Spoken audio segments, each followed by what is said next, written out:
So going back to the kickoff rules, and look, the coach Tobe says it takes the strategy out of the game. Ken, what you say? Then that's what I was alluding to earlier. It takes a lot out of the game. I mean, just like the next thing you know, they're going to take away the punt return, and that would have screwed the Chiefs basically out of that Super Bowl. No. The punt return is not the same as a kickoff.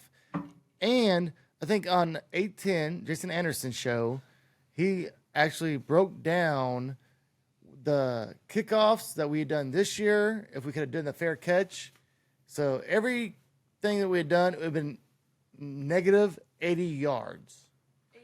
So what I want to see is actually like what the statistics are of somebody getting hurt on a kickoff return, like the kick returner just getting lit up. It's not the kick returner. It's everyone else is just ramming helmets. That's running football. down. Well, dude, no, but they're running like 50 yards down, just full steam, and just ramming someone in the head. Yeah. Well, I'm not a fan of that. I've honestly get out of the way. It's been a lot of years that I haven't been a fan of that. And honestly, if here's another point. Sorry, Tony. Oh, you're good. But does the fair catch stop that? No, because they're still gonna run down. They're still going to run down. They're still going to hit at everybody, but they can call a fair catch and get it at the 20, 25 yard line, whatever that's where it's I at. don't get. I just so you can constantly just say, "Nah, we're not going to run it. We'll get at the 25." No. Here's the real thing. They want to speed up the time. So all the penalties, because kickoffs always have a holding, this and that. So they have to do the holding, do they re-kick it, whatever. So it's a time factor. They want faster games. All I got to say is kids need to learn how to have attention span. No. They're screwing up baseball. They're screwing up football. Hold on. How are they screwing up baseball? You don't like the pitch clock? Okay, this was supposed to be Ken's fastest 2 yens, and then Joe just wants to have a conversation. No. He brought and the batter's clock. You don't like the pitch clock? No. Oh, the pitch clock's the best thing that's ever happened to baseball. The pitch clock is not the problem. The batting clock is the problem. We already talked about guys that were like no more MLB, but if you want to bring that up, fine. The guy like No More Garciaparra that took 30 minutes to get ready in the box because he's adjusting his batting gloves. All right. So real quick, if you guys want to bring that up, fine. We'll bring that up. Right. Okay. So far, we're not even through June, but the pitch clock. And the getting rid of the what is it, Disney here or whatever, or making the pictures. The batter's box. Yeah. Clock. The new rules of an MLB, I noticed it shaved off a good half hour. So, is it working? What say you? It's definitely working, but it's still not getting the results that they want. They want more people in the stands. They want to speed the game up because the younger generation doesn't have the attention span to watch a 3-hour game. Now they think they shave 30 minutes off a game, and they think that's going to draw everybody in. And I don't fucking hates it. Hold on. I don't hate it. How many games? Like it, how many games have you been to? How many games have you been to this year? Of MLB, 0. There you go. So it's not the younger crowd. Well, that's partially it. It's everyone. Everyone wants a quicker game. It's not about the quicker game. It's the fact that I have other shit going on in my life.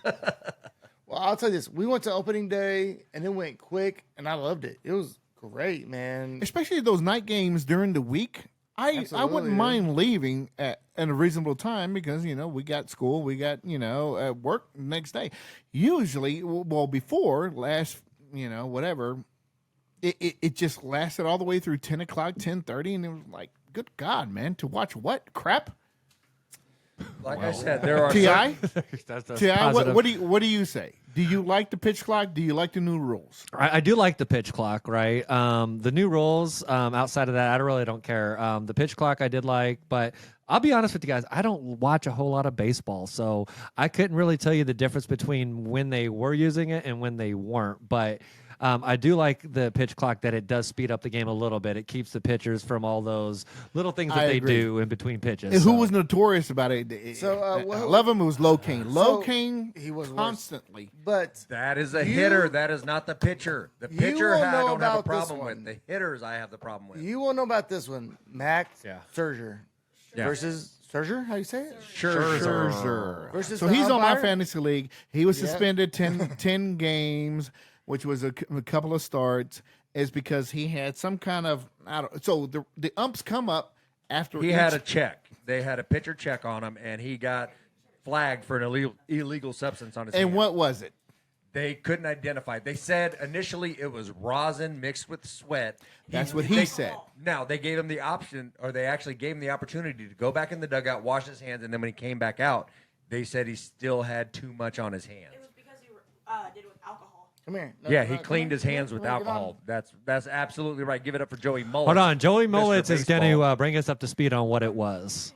The umps told him to clean his hands with alcohol, so it just made it way stickier. Yeah, it so I turned it thought in- he put more stuff on his hands. It turned it into glue, basically, is what Yeah, it happened. was the umpire's fault that he got suspended. So Interesting. Okay, so Joe Mullins, you're saying that the umps told him, okay, go wash it off with alcohol, thinking with the alcohol content that it would dissolve it a lot faster than regular The water. umps didn't Yeah. tell Or him soap. to do it with alcohol. They told him to clean his hands, and he did it with alcohol because of the reasoning you just Okay, said. so they didn't tell him specifically They didn't use say alcohol. specifically say, but after It just got I worse. don't know. They broke it all down I've- on ESPN, and they said I- we need this, we need that, and when he cleaned his hands all off with the alcohol, it ended up turning it into some kind of glue type substance, and they were like, no, we can't have that. Suspended him, And there was another guy, I can't remember what team he was playing for, and he actually got the same thing. So You heard it here. The Astra Boys. Okay. Bring you all the in-depth knowledge. And then the last part of my 2 cents is I'm going to move Yes. on to the UFC, the Ultimate Fighting Championship, the tough. What is it called? It's the Ultimate Fighter is the name of the Ultimate show. Fighter, the TUF, the Tough. There it is. Thank you very much, Ti. But the Tough, you got Chandler and McGregor both in there, and the season dropped for the first time Yes. the other night, and You know what? Chandler's boy went Real- in there and just Yeah. rocked. Hey, real quick, we'll talk about that here in a second. Sure. But I know we're going to be getting Joe back on in a second. But let's spin it back over to Joe Mullins, and we want to ask him a question. He said Joe Mullins. Joey Mullins. Waltz, go ahead and fire away. We got a question for him from the audience. Just quick before you go, Joey Mullins, what is the deal with the grip ball? I don't know. Thank you, Joey Mullins. Joey.